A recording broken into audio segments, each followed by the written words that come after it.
Take me back to that moment. At that moment, when you followed all the rules and it didn't work out so good, what were you feeling? What were you thinking? What did you learn from that? Well, the one thing that I learned is that I wish I had done a better job myself of understanding other tools. That I hadn't solely depended on a financial advisor in my corporation to lead me, but to continue to get better education myself, allowing me to then be better prepared as I got down the road.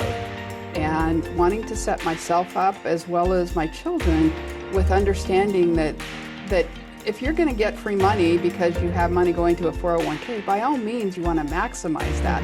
But that also comes with some costs.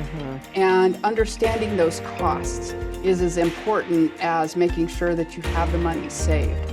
So I've learned that the education, and even today, the education of our young people is far worse than it was years back. There's almost nothing taught when it comes to understanding finances. So making sure that our kids know at an early age, because that's the time that they can have the biggest impact on their lifetime retirement, is by starting young.